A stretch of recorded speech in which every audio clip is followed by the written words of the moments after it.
Edukasi penyusunan laporan keuangan masjid oleh kelompok 112 Kuliah Kerja Mahasiswa PKN STAN. Materi yang ada di video ini bersumber dari pemaparan materi penyusunan laporan keuangan masjid dengan Excel oleh Bapak Andi P. Hamzah dan Bapak Ahmad Triharyanto, serta mengacu pada Pernyataan Standar Akuntansi Keuangan atau PSAK 45 tentang pelaporan keuangan entitas nirlaba. Dalam video ini, kita akan membahas dua materi. Yang pertama, laporan keuangan masjid. Yang kedua, konsep dasar akuntansi masjid.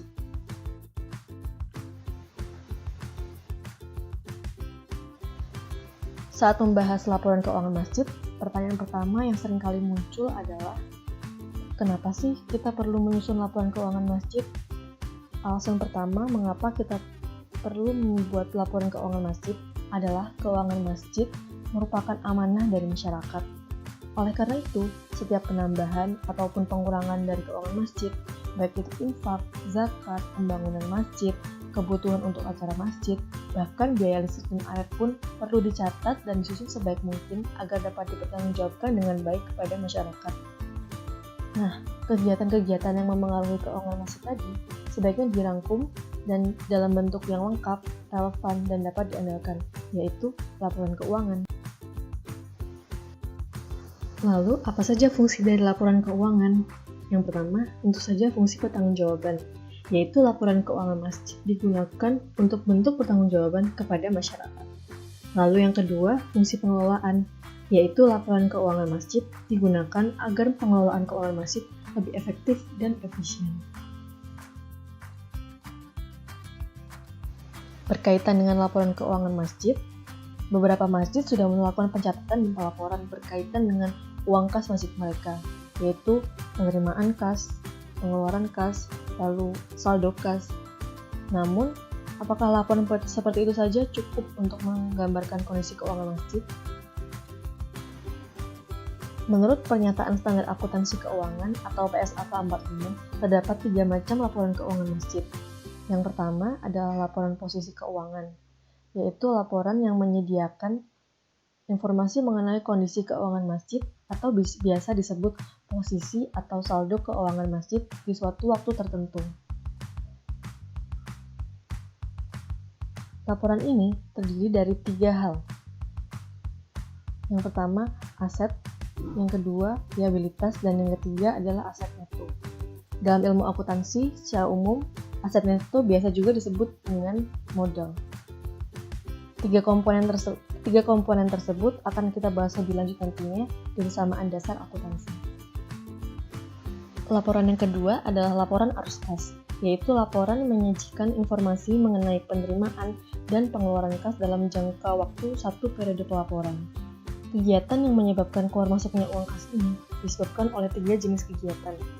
Yang pertama adalah kegiatan operasi, atau biasa juga kita sebut dengan kegiatan rutin masjid, seperti misalnya pembayaran listrik, pembayaran air, lalu membayar biaya cemilan untuk kegiatan rutin di masjid.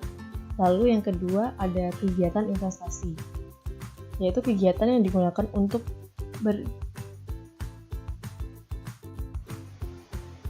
Laporan yang kedua adalah laporan arus kas, yaitu laporan yang menyajikan informasi mengenai penerimaan dan pengeluaran kas dalam jangka waktu satu periode pelaporan. Kegiatan yang menyebabkan keluar masuknya kas ini dibagi menjadi 3 kegiatan. Yang pertama, kegiatan operasi, yaitu kegiatan rutin masjid, seperti pembayaran listrik, pembayaran air, pembayaran biaya untuk cemilan kegiatan rutin masjid. Kegiatan yang kedua adalah kegiatan investasi, yaitu kegiatan yang menyebabkan bertambah atau berkurangnya aset dan investasi masjid. Contohnya seperti membayar untuk pembelian aset baru, misalnya pembelian sound masjid. Contohnya lagi, pembangunan renovasi masjid dan menerima uang dari hasil penjualan aset. Kegiatan yang ketiga yaitu kegiatan untuk mendanai masjid menggunakan sekuritas finansial. Contohnya seperti menerima uang dari investasi dalam bentuk utang jangka panjang. Perlu dicatat bahwa tidak semua masjid melakukan 3 kegiatan tersebut. Sebuah masjid bisa saja hanya melakukan kegiatan operasi dan investasi atau bahkan hanya melakukan kegiatan operasi saja. Justru, seringkali mayoritas masjid hanya mencatat kegiatan penerimaan dan pengeluaran uang kas dari kegiatan operasi saja, karena kegiatan investasi dan kegiatan pendanaan tidak selalu terjadi di setiap periodenya. Laporan yang ketiga adalah laporan aktivitas. Laporan aktivitas memiliki konsep yang sama seperti kombinasi dari laporan laba rugi dan laporan perubahan ekuitas yang ada di akuntansi keuangan untuk perusahaan. Laporan ini secara general menyediakan informasi mengenai yang pertama, pendapatan, kedua, beban atau belanja, yang ketiga, kenaikan atau penurunan aset bersih atau kita sebut juga tadi aset neto. Perhitungan kenaikan atau penurunan aset bersih ini didapat dari saldo pendapatan dikurangi dengan saldo beban. Lalu yang keempat, informasi mengenai saldo aset bersih akhir tahun dan awal tahun. Saldo aset bersih akhir tahun bisa didapat dengan menjumlahkan saldo aset awal tahun dengan kenaikan atau pengurangan aset bersih.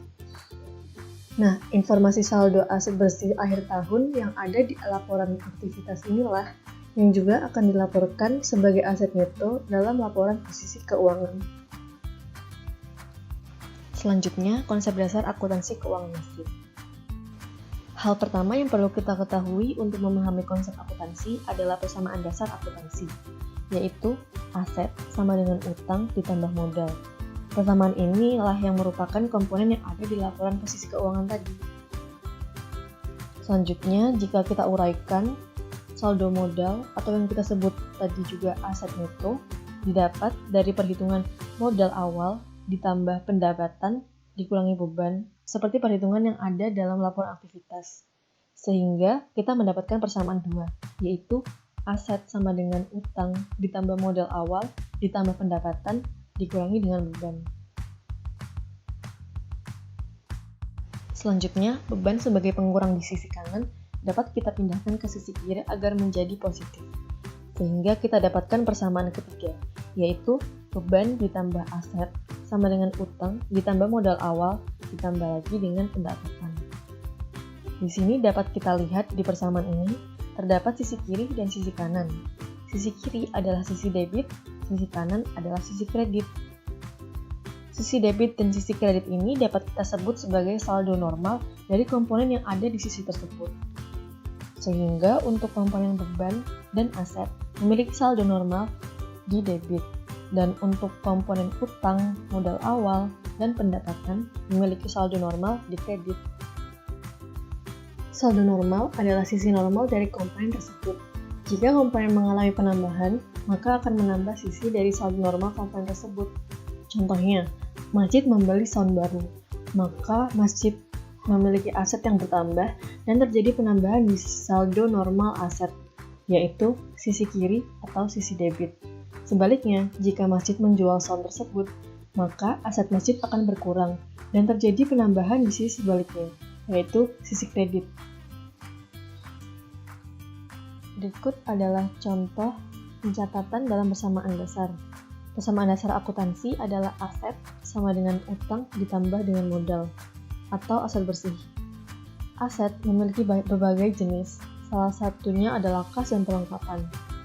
Lalu, modal didapat dari perhitungan pendapatan dikurangi beban. Karena pendapatan memiliki banyak jenis dan beban juga memiliki banyak jenis, kami hanya mengambil contoh pendapatan berupa infak dan beban berupa beban listrik. Transaksi pertama, 2 Januari 2020, menerima kas dari infak sholat Jumat sebesar 957.000. Transaksi tersebut akan menyebabkan kenaikan aset berupa kas sebesar Rp957.000 dan kenaikan pendapatan infak sebesar Rp957.000. Transaksi kedua dibayar listrik secara tunai Rp57.000. Transaksi tersebut akan mengurangi saldo kas sebesar Rp57.000 dan menambah jumlah beban sebesar Rp57.000. Transaksi ketiga, dibeli perlengkapan kebersihan yaitu sapu seharga Rp40.000 secara kredit atau utang. Transaksi tersebut akan menambah aset berupa perlengkapan sebesar Rp40.000 dan utang sebesar Rp40.000. Maka di akhir periode akan kita dapatkan saldo aset berupa kas sebesar Rp900.000, lalu aset berupa perlengkapan sebesar Rp40.000, saldo utang sebesar Rp40.000, saldo pendapatan infak sebesar Rp957.000, dan beban sebesar Rp57.000. Penyusunan laporan keuangan. Yang pertama, laporan aktivitas. Laporan aktivitas terdiri dari dua komponen pokok, yaitu pendapatan dan beban. Maka dari data tadi kita kelompokkan mana yang masuk pendapatan dan mana yang masuk ke beban. Yang pertama ada infak, termasuk dalam kategori pendapatan, sebesar Rp957.000, dan beban listrik sebagai kategori beban operasi sebesar Rp57.000. Lalu kita hitung kenaikan aset bersih. Kenaikan aset bersih bisa dihitung dari total pendapatan dikurangi total beban. Maka kita dapatkan saldo kenaikan aset bersih sebesar Rp900.000. Selanjutnya kita menghitung aset bersih akhir tahun. Aset bersih akhir tahun didapat dari kenaikan atau penurunan aset bersih ditambah dengan aset bersih awal tahun. Di sini diketahui aset bersih awal tahun masih bernilai sebesar 0. Kemungkinan karena masjid barusan dibangun atau barusan dibentuk. Maka aset bersih akhir tahun Rp900.000 ditambah 0 sama dengan Rp900.000. Selanjutnya neraca. Neraca terdiri dari 3 komponen, yaitu aset, utang, dan modal. Modal juga bisa kita sebut tadi aset neto. Maka kita masukkan data-data yang termasuk kategori aset. Yang pertama, kas sebesar Rp900.000 dan perlengkapan berupa sapu Rp40.000, maka total aset sama dengan Rp940.000. Selanjutnya, nilai utang dari pembelian sapu tadi Rp40.000 dan aset bersih akhir tahun yang kita dapat dari laporan aktivitas tadi Rp900.000. Dalam neraca, nilai aset harus sama dengan nilai utang ditambah dengan modal. Maka bisa kita lihat di sini, total aset sama dengan Rp940.000 dan total utang dan aset bersih sama dengan Rp940.000. Maka neraca ini bisa kami anggap valid. Selanjutnya akan saya sampaikan mengenai tata cara dan langkah penggunaan aplikasi Excel dalam rangka mempermudah pencatatan akuntansi masjid nantinya. Mengapa aplikasi Excel yang digunakan? Yang pertama, karena Excel merupakan aplikasi yang terdapat dalam setiap komputer, terutama pada perangkat Windows. Yang kedua, karena aplikasi ini mudah dalam pengisiannya dan juga sering kita gunakan. Yang ketiga, karena dalam aplikasi Excel, datanya itu dalam bentuk tabel atau spreadsheet, sehingga setiap alur proses nanti akan terlihat. Yang keempat adalah, aplikasi ini mudah dipelajari karena cukup simpel. Dan yang terakhir adalah kemudahan untuk pengembangan nantinya.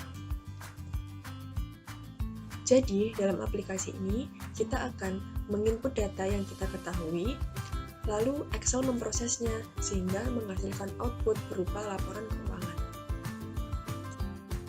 Pada slide selanjutnya, saya akan menjelaskan mengenai apa saja sih fitur yang terdapat dalam Excel dan bagaimana cara menginputnya. Yang pertama adalah fitur Home, di mana kita harus memasukkan identitas masjid, dimulai dari nama masjid, alamat, hingga akhir tahun penutupan buku nantinya. Juga terdapat pula data petugas takmir masjid dan ketua yayasan.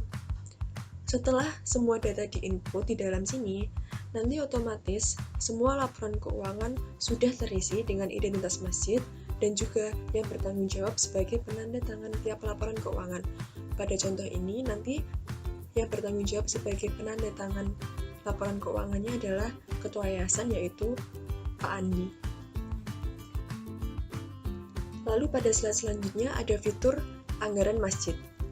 Kegunaannya adalah supaya masjid di akhir tahun bisa merencanakan tahun depan itu mau melakukan kegiatan apa, melakukan program apa, kemudian pengeluaran atau pendapatan yang diperoleh kira-kira berapa berkaitan dengan kegiatan itu.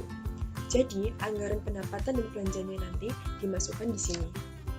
Hal ini juga bertujuan untuk menilai apakah target dapat tercapai atau tidak, dan sebagai dasar evaluasi strategi ke depannya berkaitan dengan pencapaian kinerja serta pengembangannya. Untuk lebih jelasnya, akan saya jelaskan pada slide tersendiri ya. Seperti yang sudah disampaikan tadi, maka kita juga perlu menjurnal setiap transaksi yang ada. Dalam menu ini, nantinya ada fitur pencarian. Semisal kita menerima pendapatan infak. Pertama kita ketik dulu kata kuncinya yaitu infak. Lalu kita klik segitiga terbaliknya, kemudian kita pilih sesuai dengan transaksi yang terjadi. Semisal infak kotak Jumat. Lalu kita masukkan nominalnya dan kita letakkan pada sisi kredit. Mengapa pada sisi kredit? Karena pendapatan saldo normalnya berada di kredit. Tidak lupa juga kita input kas pada sisi debit, karena pendapatan berupa infak tersebut akan menambah uang kas kita, dan kas merupakan aset yang saldo normalnya berada pada sisi debit. Seperti yang telah disampaikan juga, nantinya akan terdapat 3 jenis laporan keuangan, yaitu laporan aktivitas, laporan arus kas, dan neraca. Jadi, dengan data yang telah kita input tadi, maka akan terdapat anggaran, yaitu rencana pengeluaran dan pendapatan, dan juga ada realisasinya, atau berapa sih yang sesungguhnya terjadi. Nah, dalam aplikasi ini, kedua hal tersebut akan diringkas dalam bentuk diagram, sehingga kita dapat membandingkan keduanya, lalu mengevaluasi pencapaian target program atau kegiatan yang telah kita rencanakan.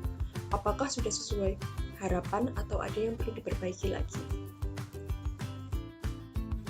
Langkah awal yang perlu kita lakukan adalah mengisi identitas masjid seperti yang telah saya jelaskan pada slide tadi, yaitu identitas masjid, petugas akuntansi, serta ketua yayasannya.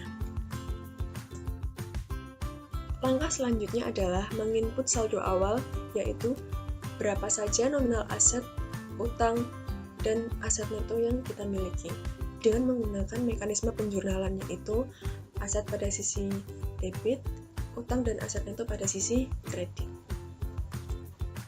Kemudian kita menginput anggaran masjid. Dalam tabel tersebut, bisa kita lihat pada kolom pertama terdapat menu nama program, di mana sebagai contoh kita mengisikannya dengan program Ziswaf atau Zakat Infak Sodaqah Wakaf. Lalu kemudian nama kegiatannya adalah Ziswaf dengan kode akun sesuai dengan pendapatan yang kita peroleh. Pada contoh tertera pendapatannya berasal dari infak ibadah wajib dan sunnah lainnya senilai 36 juta. Hal yang sama dilakukan juga pada program-program atau kegiatan berikutnya di bawahnya. Pada slide selanjutnya akan dijelaskan mengenai contoh dari tiap-tiap laporan keuangan beserta buku besarnya. Semua yang telah kita input pada penjurnalan tadi akan secara otomatis tercantum dalam laporan keuangan. Jadi kita hanya tinggal mencetaknya saja. Dalam laporan aktivitas, di sini tersedia informasi mengenai pendapatan, beban, kenaikan atau penurunan aset bersih, serta saldo akhir dan awal tahun. Sama halnya juga pada laporan selanjutnya yaitu neraca, yang secara otomatis menyediakan informasi mengenai posisi atau saldo dari aset, liabilitas, serta aset neto. Yang ketiga adalah laporan arus kas. Dalam laporan ini nanti disajikan informasi mengenai penerimaan dan pengeluaran kas dalam satu periode berdasarkan tiap aktivitasnya, yang juga telah otomatis terproses dalam Excel. Terdapat pula fitur tampilkan data isi saja, di mana data yang tidak terjadi dalam transaksi nantinya akan otomatis hilang, sehingga laporan arus kas akan lebih ringkas. Yang terakhir ada fitur buku besar. Dalam fitur ini, misalnya kita ingin tahu ada mutasi kas masuk dan keluar nantinya, bisa kita cek di sini. Kita juga bisa memilih baik kas yang tunai atau kas yang kita masukkan di rekening bank. Untuk lebih jelasnya lagi, terdapat tutorial secara rinci dalam link video yang terlampir dalam slide ini.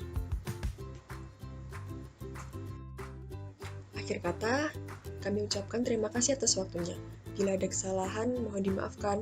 Wassalamualaikum warahmatullahi wabarakatuh.